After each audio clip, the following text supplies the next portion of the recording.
আমরা এখন বিকাশ ভবনের কাছে যে ধর্ণা অবস্থান চলছে, আমরা সেই ধর্ণা অবস্থান মঞ্চ থেকেই এই লাইভটা করছি। অত্যন্ত গুরুত্বপূর্ণ একটা লাইভ, যে বিষয়টা আপনারা খুব সহজ সাধারণভাবে নিচ্ছেন বাড়িতে থেকে, এবং হয়তো আপনারা ভাবছেন, অনেকেই সেই খবর আমাদেরকে দিচ্ছে যে কিছুজন তো অবস্থান করছে, সেই কাজে যদি হয়ে যায় তাহলে পরে তারা এমনিই বেরিয়ে যাবে। আর কিছুজন ভাবছে যে বাড়িতে বসে আমরা পড়াশোনাটা করি, কারণ এখানে অলরেডি নোটিফিকেশনের তোড়জোড় তো ভিতরে ভিতরে একটা হচ্ছে, তো সেই নোটিফিকেশন দিলে আমরা যেন শান্তিতে দ্বিতীয়বার পরীক্ষা দিয়ে আবার চাকরি পেতে পারি। একটা ধ্রুব সত্য এবং বাস্তব বিষয়কে তুলে ধরি। অনেকে যারা ভাবছেন যে তারা পরীক্ষা দিয়ে দ্বিতীয়বার আবার পাস করতে পারবেন, তাদেরকে বলি, কেন এই যদি আপনার এই প্যানেল বা এই চাকরি আপনি ফেরাতে না পারেন, তাহলে ডিসেম্বরের পর আপনি যত বড়ই বিদ্বান হন, তাহলে আপনার অবস্থা একেবারে চরম এবং চরমতম শোচনীয়তার মধ্যে দিয়ে যাবে। সেটা ভালো করে যুক্তিসঙ্গত এবং আইনসঙ্গতভাবে বোঝার চেষ্টা করুন। প্রথম, ধরুন নোটিফিকেশন পাবলিশ হলো, ধরুন পরীক্ষা শুরু হলো, পরীক্ষার বিজ্ঞপ্তি এলো, আপনি ভাবলেন যে আমি পরীক্ষা দেব। কত নম্বর পরীক্ষা দিয়ে আমরা চাকরি পেয়েছিলাম? 55 নম্বর। কখনোই ভাববেন না 55 নম্বরের পরীক্ষা হবে। 200 টার্গেট করে চলুন। এক।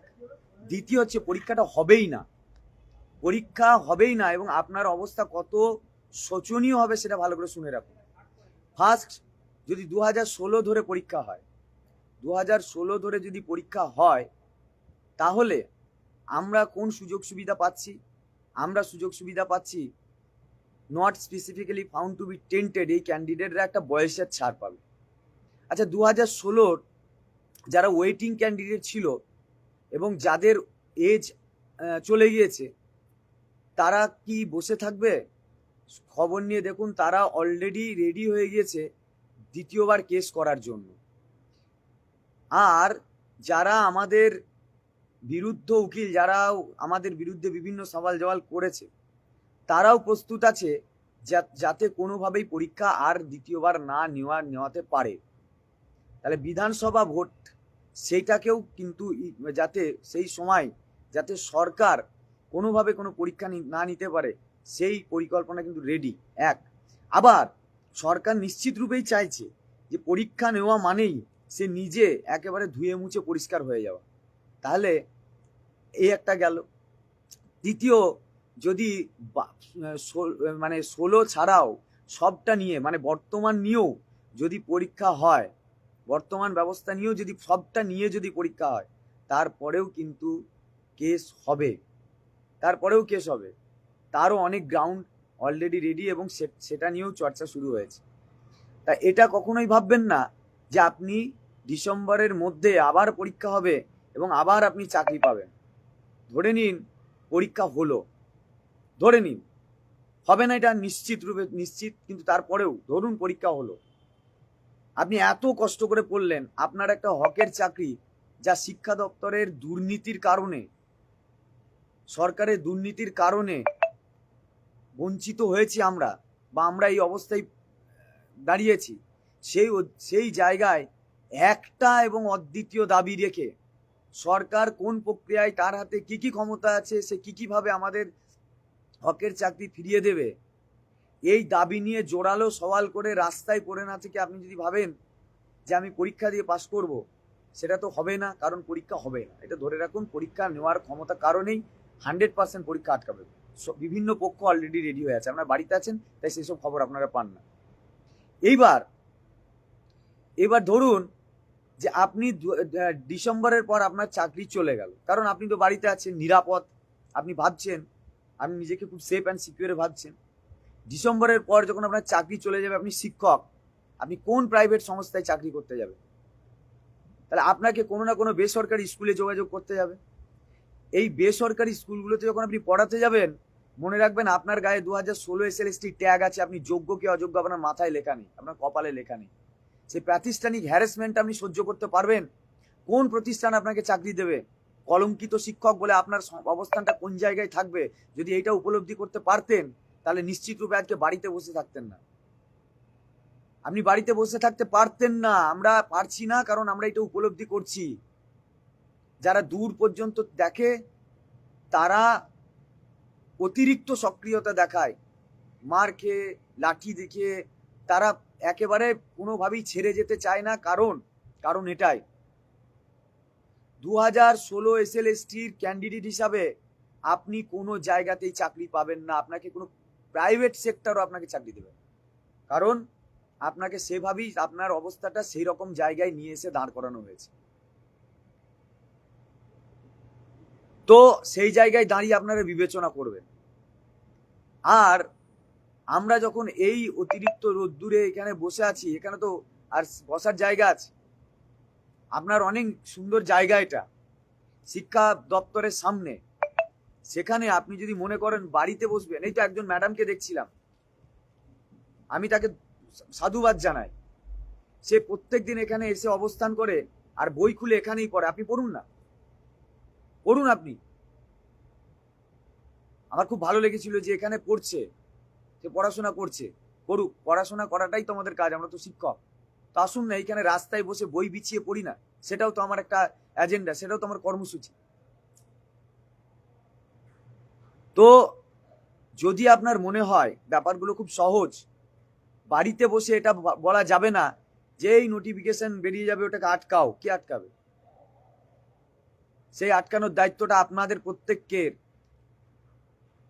কত হাজার শিক্ষক শিক্ষিকা, 15,403 সংখ্যাটা কম নয়, সেখানে 150 জন বসে থাকবে আর তাতে আপনারা অবস্থার পরিবর্তন করবেন আর ফেসবুক জুড়ে নানান কথা লিখবেন, অনেক দাবি, অনেক কথা, অনেক কিছু লিখছেন। কতগুলো আইনসম্মত কোনো লয়ারের সাথে আলোচনা করেছেন? এফিসিয়েন্ট কোনো লয়ারের সাথে আলোচনা করেছেন? একটা ঘটনা হঠাৎ করে কেউ বলে দিলে আপনারা বিচলিত হয়ে পড়েন, আপনারা গ্রুপে গ্রুপে তোড়জোড় শুরু করে দেন। কিন্তু আপনার এই দুর্ভোগ, আপনার এই দুরবস্থা, আপনার বর্তমান অবস্থা কেমন আছে সেই বিষয়ে আপনার পার্সোনাল স্টোরিটাও কি আপনার ফেসবুকে দিয়েছেন কখনো? আপনার স্কুলের কোনো স্টুডেন্ট আপনার অবস্থার সমস্যা সম্পর্কে জানে? আপনার স্কুলের কোনো স্টুডেন্টের অভিভাবক আপনি যে একজন ন্যায় বিচার থেকে বঞ্চিত মানে শিক্ষক, যোগ্য শিক্ষক, সেটা আপনি কাউকে বলার বা জানানোর প্রয়োজন মনে করেছেন? আপনি তো একটা সোশ্যাল নেটওয়ার্কের প্ল্যাটফর্মে আছেন, ফেসবুক আছে, হোয়াটসঅ্যাপ আছে, টুইটার আছে, আপনি তো অনেক কিছু ইউজ করেন। কখনো আপনার কণ্ঠস্বরটা কখনো তোলার চেষ্টা করেছেন? করেননি। কোনো কিছু এত সহজে পাওয়া যায় না। বাড়িতে বসে দোষ ধরছেন ধরুন, কিন্তু আপনারা কখনো বুঝতেই পারছেন না যে এখানে কি চলছে বা কি চলা উচিত বা কেমন হওয়া উচিত। এই অবস্থা যদি আপনারা চান আর বাড়িতে গিয়ে বসে বলেন এই নোটিফিকেশন দিয়ে দিল, এই পরীক্ষা নিয়ে নিল, এই হয়ে যাবে, হবে না। 15 তারিখে একটা ঘোষিত প্রোগ্রাম আছে, শুধু 15 তারিখ নয়, আমরা কন্টিনিউয়াস প্রোগ্রাম রাখছি। আপনারা জানেন এখানে কি কি হচ্ছে। আগামী 14 তারিখ আমরা নিজেরা একটা নাটকের টিম তৈরি করেছি, নিজেদের মধ্যে থেকে টিম তৈরি করে নাটকের মধ্যে দিয়ে আমাদের সমস্যাগুলো কলকাতার বুকে ছড়িয়ে বেড়াচ্ছে। আপনাদের ইচ্ছা হয় না যারা এই কাজগুলো করছে আপনারা শুদ্ধ এসে এইখানটা জমজমাট করে ভরিয়ে রাখবেন, হুঙ্কার দেবেন, চিৎকার করবেন? আর যদি প্রয়োজন হয়, যদি এরকম কোনো সংকট আসে, ঝাঁপিয়ে পূর্ব আচার্য সদনকে আমরা ঘেরাও করে রাখিনি? আমরা কি সরকারকে বলতে পারিনি আমাদের শক্তি কি আছে? আপনারা এত সহজ ভাবছেন জীবন জিনিসটাকে। আমাদের মধ্যে একটা অংশ যারা কোনো দিন কোনো আন্দোলনে আসেন না, তারা তাদের যে মানে অপূর্ণতা, তাদের যে অক্ষমতা, সেটাকে আপনাদের উপর চাপানোর চেষ্টা করছেন। আপনারা তাদের দ্বারা প্রভাবিত হবেন, নাকি যারা আন্দোলনে এসে এখানে ধুলো মেখে কালো মানে রোদ্রের ট্যান পড়িয়ে না খেয়ে শরীর শুকিয়ে দিয়ে তারা এই প্রচেষ্টা দিয়ে জেতার চেষ্টা করছে, আপনি তাদের কথাটা শুনবেন? আপনাদের এই উপস্থিতিটা প্রয়োজন এটা আপনারা উপলব্ধি করুন। কেউ আপনাদের মানে আপনাদেরকে এটা কেউ উপলব্ধি করাতে পারবে না যতক্ষণ না আপনারা নিজেদের আপনাদের অবস্থানটা উপলব্ধি করতে পারবেন। অন্ধ হলে কখনো প্রলয় বন্ধ থাকে না, এটা কেন বোঝার চেষ্টা করতে হবে আপনাদের। 14 তারিখে যেমন আমরা ওই প্রোগ্রাম রেখেছি, 15 তারিখে আমাদের পুরো শিক্ষা ভবন ঘেরাও আমরা ডাক দিয়েছি। কারণ প্রত্যেকটা ক্ষেত্রে আমরা দেখছি সরকার আমাদের সঙ্গে কোনো আলোচনা, কারণ কাদের জন্য আমরা আজকে এই অবস্থায় দাঁড়িয়েছি, যাদের দুর্নীতির জন্য এই অবস্থায় আমরা দাঁড়িয়েছি। যে সংকট এই এসএসসি দপ্তর থেকে আমাদের হয়েছে, শিক্ষা দপ্তর থেকে হয়েছে, তো সেই দপ্তর আমাদেরকে পথে বসিয়ে তারা এখনো ওই ঘরের ভিতরে তারা আমাদের না জানিয়ে যা ইচ্ছা তাই করছে। এটা করতে পারে কি? তারা কেন আমাদের সঙ্গে কমিউনিকেট করছে না? কেন বলছে না আমরা তোমাদের জন্য এই পদক্ষেপ নিচ্ছি? রিভিউ থেকে কিভাবে তোমাদেরকে জেতাবো সেইটা কিভাবে কি পদক্ষেপ করছে কেন আমাদের জানাবে না? যদি আমরা রিভিউতে হারি, যদি আমরা রিভিউ গন্ডগোল কিছু হয়, তার দায় এরা নেবে তো? সেই হুঙ্কারটা আপনি দেবেন না? বাড়িতে বসে সব হয় না, পথে থাকুন। আমরা পড়ে আছি কেন? আপনারা ভাববেন না যে এরম করে কিছু হবে না, ওরম করে কিছু হবে না। কি হবে? আপনি এখানে আসুন না, তারপরে দেখুন না কত রকমের প্রোগ্রাম সাজানো আছে। মক ড্রিল না থাকলে তো ট্রেলার দেখিয়ে দিতাম আমরা, যুদ্ধ পরিস্থিতি না থাকলেও তো আমরা ট্রেলার দেখিয়ে দিতাম। আমরা তো রেডি হয়েছিলাম। বসে থাকার জন্য নাকি? হকের চাকরি, দিনের পর দিন রাতের পর রাত আমরা এই চাকরি পাওয়ার জন্য মানে নিজেকে উৎসর্গ করে দিয়েছি। কোনো নেতাকে ধরে তোর সহজলভ্যভাবে টাকা দিয়ে চাকরি পাইনি, তাহলে হকের চাকরিটা আপনি ছেড়ে দেবেন, এটা আপনাদের খারাপ লাগছে না? এটা মনে হচ্ছে না যে না না সত্যি আমাদের কিছু করার দরকার? এমনকি ওয়েটিং যারা, যোগ্য ওয়েটিং যারা, তারা পর্যন্ত বলছে আমরা তোমাদের সাথে যেতে চাই। তোমরা দাবি রাখো, তোমরা দাবি রাখো যে অযোগ্য ক্যান্ডিডেট যারা বেরোবে তাদের জায়গায় যেন আমাদের নিয়োগ করা যায়। তারা আসতে চাইছে, অথচ যারা আমাদের সমস্যা তারা আসতে চাইছে। কাল এতগুলো সংগঠন আমাদের ডাকে এলো, তারা কি কি আমাদের জন্য করতে পারে সেই সব নিয়ে আইডিয়া দিল। তারা কি কিভাবে আমাদের সাথে থাকবে আইডিয়া দিল। আমরা নিজেরা নিজেদের কথা বুঝতে পারছি না। আমরা জানি না আপনাদের সবার আরো ভালো ভালো কোনো পথ এই চাকরিটা ছাড়াও হয়ে আছে কিনা। তাহলে বোধহয় আমাদের কিছু জনের নেই, তার জন্য বোধহয় আমরা এই চাকরির মূল্যটা বুঝতে পারছি আর লড়াই করেই এটাকে আদায় করতে চাইছি। আপনারা চাইছেন না। আবার 16 তারিখে আপনাদের বলে রাখি, একটা গণ কনভেনশন আমাদের আছে। সেই গণ কনভেনশনে আমরা অত্যন্ত নামি দামি ব্যক্তিদেরকে আনছি এবং তাদেরকে আমরা আবেদন করব যে আমাদের পক্ষে তারা যেন কথা বলে, আমাদের পক্ষে যেন কিছু লেখে, তারা যেন বিবৃতি দেয়, তারা যেন মিডিয়াকে সে কথাগুলো বলে। আমরা এই জায়গায় যেতে চাইছি। আর কিছু হিডেন প্রোগ্রাম আমাদের আছে যেটা মক ড্রিল নিয়ে হলো না, সেগুলো তো আমরা নিশ্চয়ই করব, কারণ আমরা কোনো অবস্থাতেই আমাদের চাকরির জায়গাটা ছেড়ে দিতে চাইছি না। কখনো ভাববেন না আন্দোলন মানে একটা মিছিল, কখনো এটা ভাববেন না 10টার সময় এসে 4টের সময় ভাঙচুর করে দিয়ে চলে গেলাম সেটাই আন্দোলন। এরকম অনেক সাক্ষী আছে। সরকার পরিবর্তন হয়ে গেছে আন্না হাজারের একটা বসে থাকাতে, মনে নেই সেগুলো? সরকার পরিবর্তন হয়ে গেছে আমাদের যিনি বর্তমান মুখ্যমন্ত্রী তিনি গান্ধী মূর্তিতে অনশন করেও অনেক কিছু করে ফেলেছে, মনে নেই আপনাদের?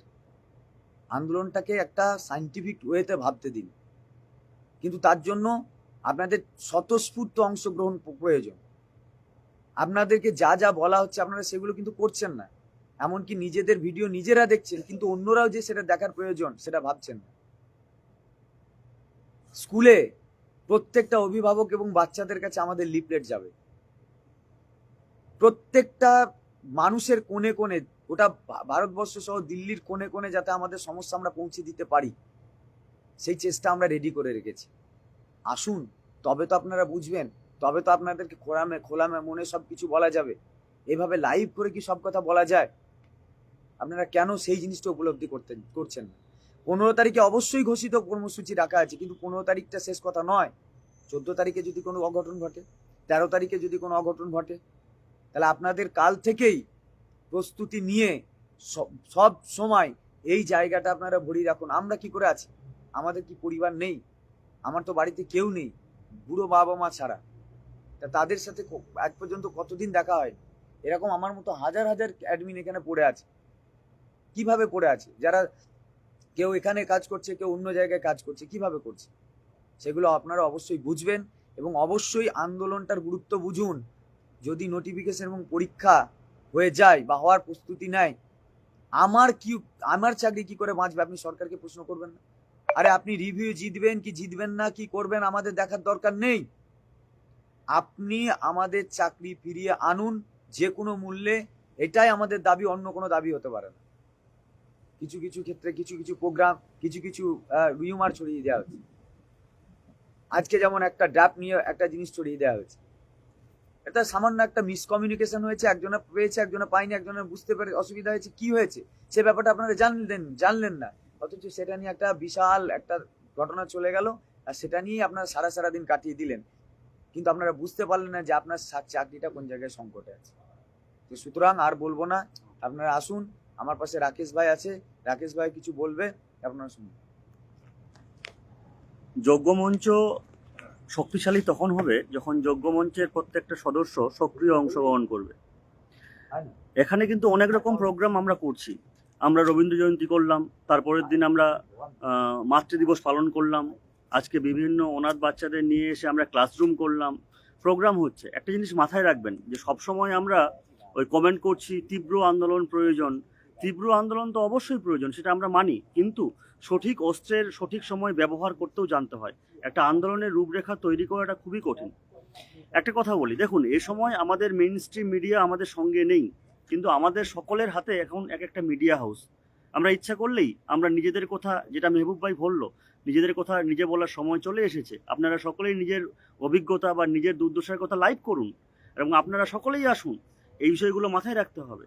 এখানে কিছু মিসকমিউনিকেশন হয়েছে, সেটা মেহবুব ভাই বললো, কিন্তু সেটা কোনো বড় ইস্যু নয়। বড় ইস্যু হচ্ছে আমাদের রাস্তায় নামতে হবে। আপনারা সকলে আসুন। দিনের পর দিন আপনারা দেখতে পাচ্ছেন প্রচুর ছবি ভাইরাল হচ্ছে, সেই ছবিগুলোকে আপনারাও শেয়ার করুন। এখানে আমি প্রায় 7 দিন ধরে পড়ে আছি। যা যা চিত্র রাত্রিবেলা এখানে আমরা দেখতে পাচ্ছি, সেই চিত্রগুলো ভয়ানক। এগুলো দেখে আপনাদের মর্মাহত হওয়া উচিত। আপনাদের কথা, আমাদের তো শত্রু বেশি, এটা তো বুঝতে পারছেন, আমাদের বন্ধুর থেকে শত্রু বেশি। আমাদের এই প্যানেলের শত্রু, সামনে পরীক্ষা, নোটিফিকেশন, অনেকেই চায় আমরা পরীক্ষায় বসি, কিন্তু আমরা পরীক্ষায় বসবো না। নোটিফিকেশন আটকাতে হবে আমাদের সুপ্রিম কোর্টকে আমাদের দাবি জানাতে হবে। আপনারা সকলেই আসুন, একজন দুইজন নিয়ে কোনো কাজ হয় না। আর এ সরকার আমাদের সংখ্যা দেখছে, আমাদের মনোবল দেখছে। আমরা যদি দুর্বল হয়ে যাই, আমাদের মনোবল যদি ভাটা পড়ে, এ সরকার কিন্তু আমাদের বিরুদ্ধে চলে যাবে। এটা মাথায় রাখতে হবে। তাই যারা পড়াশোনা করছেন, পড়াশোনা নিয়ে সমস্যা নেই, আমরা শিক্ষক, আমরা পড়বো, কিন্তু এখানে এসে পড়ুন, তারপর দেখা যাবে। বাকি কথা চিন্ময় বলবে। আচ্ছা, কালকে যে জিনিসটা হয়েছে, প্রথমত যে একটা ড্রাফটিং, সেই ড্রাফটিংয়ের পড়াটা নিয়ে একটা কনফিউশন তৈরি হয়েছে এবং অনেকে অনেক গ্রুপে মেসেজটা দেখেছেন বা সেটা নিয়ে একটা কনফিউশনে ছিলেন।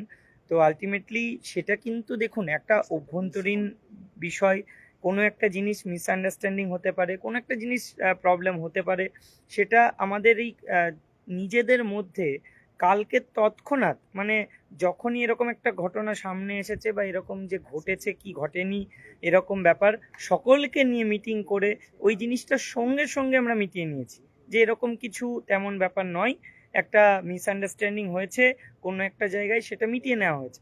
কিন্তু ওই যে একটা মেসেজ এবং সেই মেসেজটা বিভিন্ন গ্রুপে গ্রুপে যখন ছড়াচ্ছে, স্বভাবতই এটা সকলের মনে একটা মানে আশঙ্কার জায়গা তৈরি হবেই।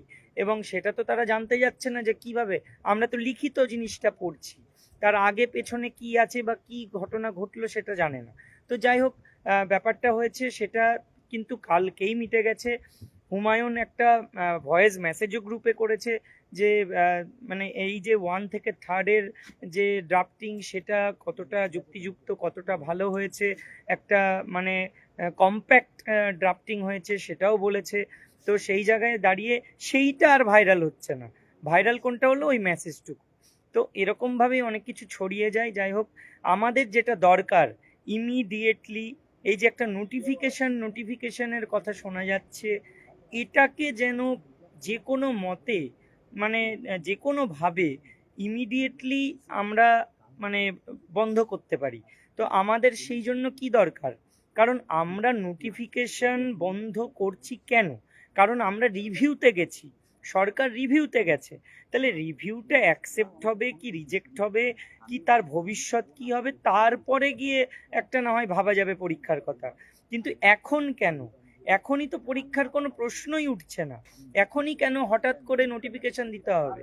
তাহলে আমার কাছে কি কি পরবর্তী পদক্ষেপ আছে, কি কি আর মানে প্রসিডিওরস আছে যেগুলোকে মেনটেন করলে আমি সুপ্রিম কোর্টের অর্ডারটাকেও ভায়োলেট করতে হচ্ছে না এবং এই দিকে আমাকে নোটিফিকেশনও দিতে হচ্ছে না, এই জিনিসগুলোও আমাকে দেখতে হবে। তাহলে সব কিছু মেনটেন করে এবং যাতে হঠকারিতার মধ্যে আবার আমাদেরকে অন্ধকারে রেখে হঠাৎ করে মানে একটা নোটিফিকেশন না দিয়ে দেয়, সেই জন্যই কিন্তু আগামী 15 তারিখ আমরা বিকাশ ভবন ঘেরাও অভিযান রেখেছি। এবং সেটা শুধুমাত্র ঘেরাও নয়, যেমনভাবে ঠিক 21 তারিখে এসএসসি অফিস ঘেরাও করা হয়েছিল সেই রকমভাবে আমরা চারিদিক দিয়ে বিকাশ ভবনটা ঘেরাও করব। এবং এই জায়গায় সকলকে মনে রাখতে হবে এটা কিন্তু এক দুজনের কাজ নয়, কিছু জনের কাজ নয়। এসএসসি অফিস ঘেরাও করা যতটা সহজ, বিকাশ ভবন ঘেরাও কিন্তু অতটা সহজ নয়। তাহলে সেই জায়গায় দাঁড়িয়ে সকলকে আসতে হবে। এখানে কোনো মঞ্চ, কোনো সংগঠন, কোনো দল এরকম ভাবে ভাববেন না, সকলে মিলে আসবেন। কে কি কোন সংগঠনের কোন মঞ্চের এটা বড় ম্যাটার করে না, একসঙ্গে আন্দোলন করাটাই বড় ম্যাটার করে, ঐক্যবদ্ধ থাকাটাই ম্যাটার করে। সকলে আসবেন এবং মাথায় রাখবেন যে এই পরীক্ষা যদি কোনো মতে হয়ে যায় তাহলে কিন্তু আমাদের চাকরি পাওয়াটা প্রায় অসম্ভব। কেন বলছি? কারণ দেখুন, যোগ্য শিক্ষক শিক্ষাকর্মী মানে এটা নয় যে আবার পরীক্ষা দিলে আবার আমি যোগ্য হব এখনই। কারণ যারা 6 থেকে 7 বছর ধরে পড়ে আসছে, চাকরি করে আসছে, পড়িয়ে আসছে, তারা হঠাৎ করে এই কম্পিটিটিভ এক্সামে পাশ করবেই এটার কোনো গ্যারেন্টি নেই। বরং যারা এখনকার দিনে পড়াশোনা করছে তাদের চান্সটাই বেশি থাকবে, এটা তো সাধারণ ব্যাপার। আর এখানে এমন তো না একজন যোগ্যও তো বঞ্চিত হতে পারে, সেই একজনই বা কেন বঞ্চিত হবে? একজনই কেন বঞ্চিত হবে? এই প্রশ্ন তো থাকছেই। তাই সকলকে একসঙ্গে আসতে হবে 15 তারিখ। 15 তারিখে আন্দোলন ঘেরাও, কিন্তু আসবেন কাল থেকেই, কেন সময় নষ্ট করবেন? 14 তারিখ রাতেই কিন্তু আমাদের মহা একটা জমায়েত চাই এখানে। কারণ ওই 15-র আশায় বসে থাকবেন না, সেরকম হলে অনেক পদ্ধতি কিন্তু অন্যরাও নিতে পারে। তাই একসঙ্গে জোটবদ্ধভাবে আসুন, অন্য কিছু সাথে পাছে কিছু ভাববেন না, 1-3 ভাববেন না যে 1-3ই শুধু আসবে, 4-7 ভাববেন না যে 1-3 যাক 4-7 আসতে হবে না, এই জিনিসগুলো বাদ দিন। 4-7কে বলছি তোমরাও আসবে, 1-3কে বলছি তোমরাও আসবে, কারণ এটা বলতে হচ্ছে এইভাবে, এটা লজ্জার বিষয়। এটা লজ্জার বিষয় যে 1-3 আসবেন 4-7 আসবেন এটা বলতে হচ্ছে, কারণ এই নিয়ে ঝামেলাটা এখনো চলছে গ্রুপে গ্রুপে, ওটা আমি খেয়াল করছি বলেই বললাম। এইগুলো ভেবে কোনো কিচ্ছু হবে না। লড়াই আইনিভাবে যেটা হচ্ছে সেটা ওইভাবে হোক, কিন্তু আন্দোলনের সময় আপনারা কেউ 1-3-4-7 নয়, যোগ্য সেইভাবেই আসুন। যে যেখানে বুঝেছিলেন